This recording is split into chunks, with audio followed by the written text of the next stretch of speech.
Badan Meteorologi, Klimatologi, dan Geofisika BMKG masih mendeteksi keberadaan bibit siklon tropis 93S di sekitar wilayah Indonesia. Direktur Meteorologi Publik BMKG, Andri Ramdhani, mengatakan sistem tersebut kini berpotensi berkembang menjadi siklon tropis dalam 24 hingga 72 jam ke depan. Menurut pantauan BMKG pada Senin 22 Desember 2025 pagi tadi, pukul 7 waktu Indonesia Barat, pusat bibit siklon ini berada di sekitar 12,3 derajat lintang selatan dan 102,6 derajat bujur timur di Samudra Hindia, sebelah barat daya Jawa Barat.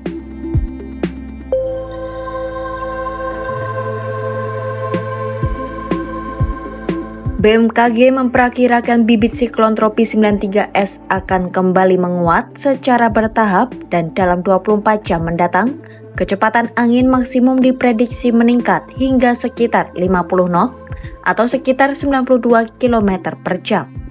Sistem ini berpeluang berkembang menjadi siklon tropis kategori 1 pada Senin malam 22 Desember 2025 dengan pergerakan ke arah barat dan menjauh dari wilayah Indonesia.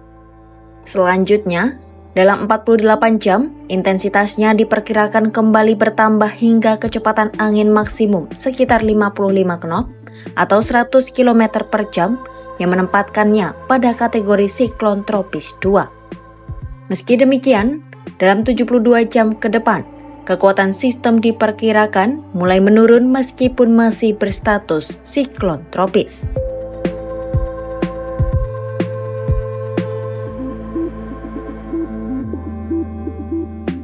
Andri menambahkan, bibit siklon tropis 93S berpotensi menimbulkan dampak tidak langsung berupa cuaca ekstrim dan gangguan kondisi laut di sejumlah wilayah Indonesia hingga Selasa 23 Desember 2025 pukul 7 waktu Indonesia Barat.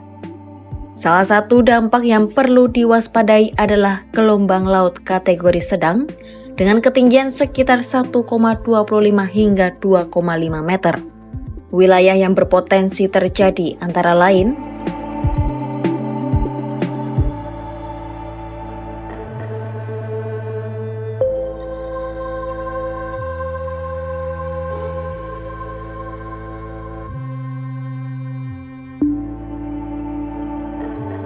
BMKG menjelaskan, dalam 12 jam terakhir aktivitas awan konvektif di sekitar bibit siklon tropis 93S mengalami fluktuasi.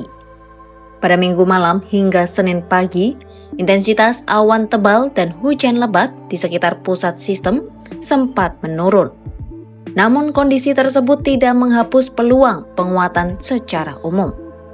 Menurut Andri, pola angin dari lapisan bawah hingga ketinggian sekitar 500 HPA menunjukkan sirkulasi tertutup yang tersusun rapi yang menjadi salah satu ciri sistem mulai terorganisasi dengan baik.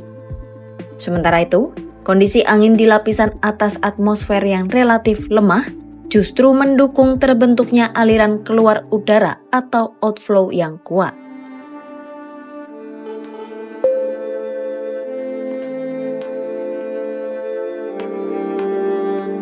Faktor lain yang memperkuat sistem ini adalah suhu permukaan laut yang hangat berkisar 28 hingga 30 derajat Celcius serta kelembapan udara yang tinggi di lapisan bawah.